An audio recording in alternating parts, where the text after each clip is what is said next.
And now Cuba has slammed the United States for maintaining its sanctions against the island nation while it's battling the coronavirus contagion.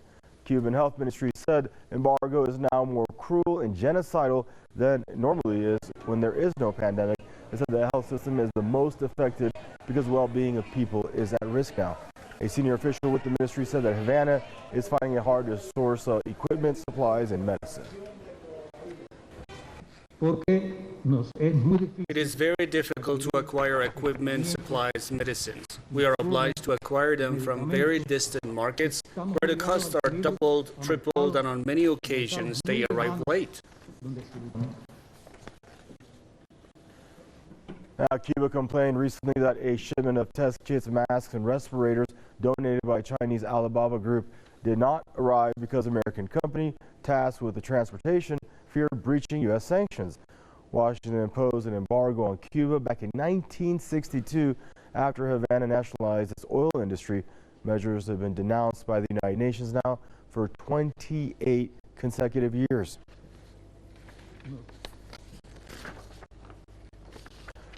And now joining us for this news view is Peter Koenig, geopolitical analyst, joining us out of Lima, and Danny Shaw, professor of Latin American and Caribbean Studies, joining us from the City University of New York, joining us out of New York. Gentlemen, I'd like to welcome you both to the program.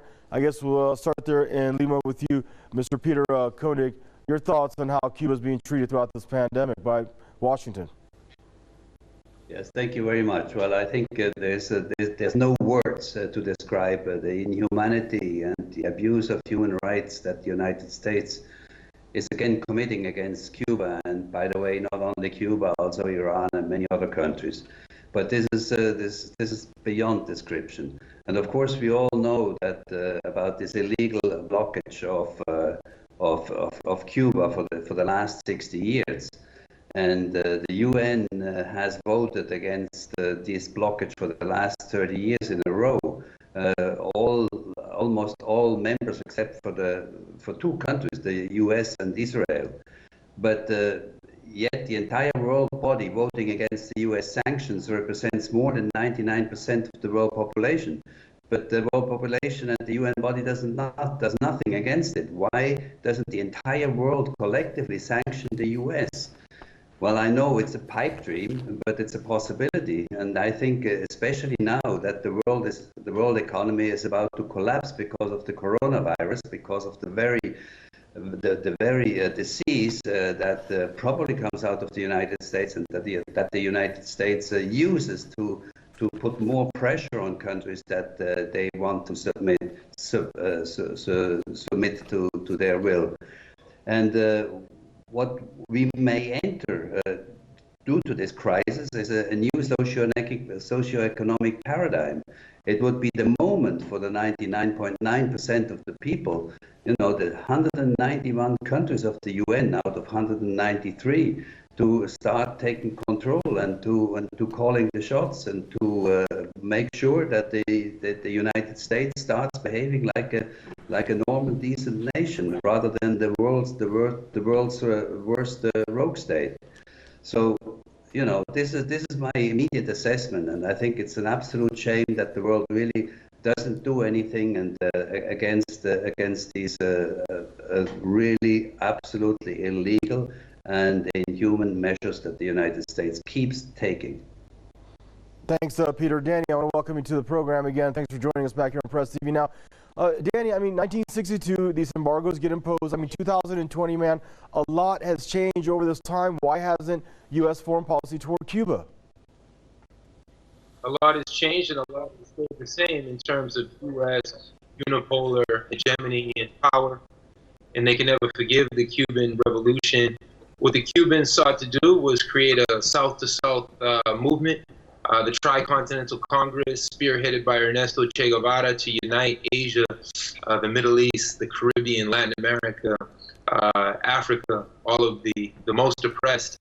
And that's what Cuba has always attempted to do, look for economic, cultural, political unity. And the U.S. cannot forgive that, not in 1962 and not in 2020. And that's why they can't forgive Zimbabwe. That's why they can't forgive the Democratic Republic of Korea, North Korea. That's why they can't forgive Vietnam, China, Russia, and of course Venezuela. And who suffers the most from these sanctions? It's the everyday people. And at the height of this unprecedented pandemic, of course, it's going to be the elderly and the sick who are going to suffer the most. So this is a weapon of war that they use in peacetime. And now that they've called for full mobilization across the U.S. as if it was a war, Donald Trump saying he's a wartime president, it's all the more genocidal and cruel to continue to impose these sanctions. And Peter, it seemed like for just a split second there a few years ago that former President Barack Obama wanted to somewhat thaw, not completely, but at least start to somewhat thaw tensions between Havana and Washington. What was that all about, and what happened with the Trump administration?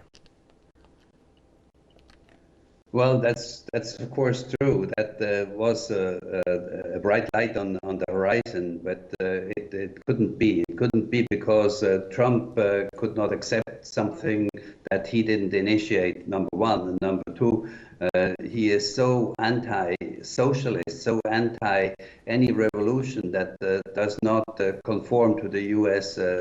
model, that he would never accept something like that. So he is basically retracted. But still, officially the U.S. embassy is in state and is working apparently.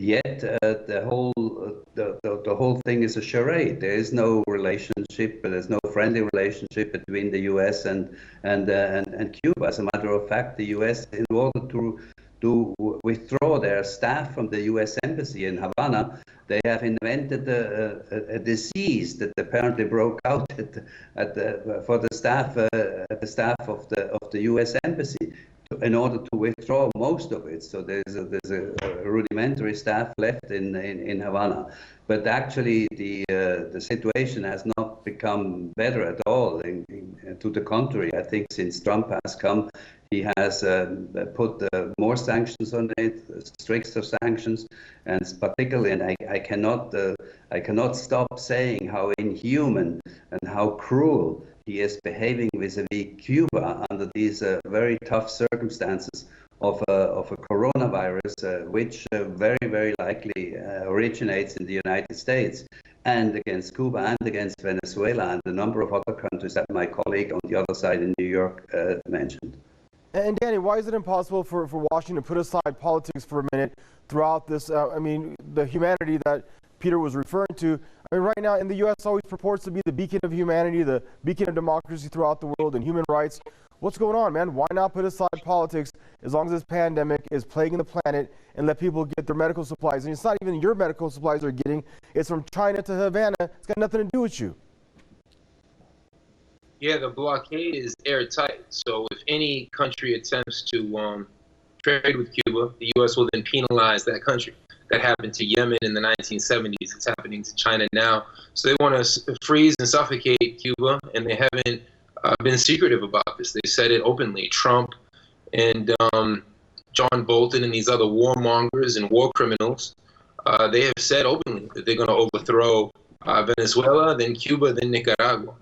So it's certainly fearsome when we think about November if Trump was to win again. I think it's also important to clarify that Barack Obama, the liberals, yes, they extracted the knife from Cuba an inch or two, to use a metaphor from Malcolm X, and Trump came and plunged that knife back into the neck of Cuba another 5 inches. But Democrats or Republicans, it's been full-fledged war on Cuba and full-fledged war on any country that exercises even a modicum of self-determination anywhere in the world. Gentlemen, time has gotten the better of us, so I want to thank you both for joining us on this news review. Peter Koenig out of Lima, Peru, and Danny Shaw, they're joining us out of New York. And viewers, that's a wrap for this segment of your Press TV's News Review. Thank you for tuning in, and goodbye for now.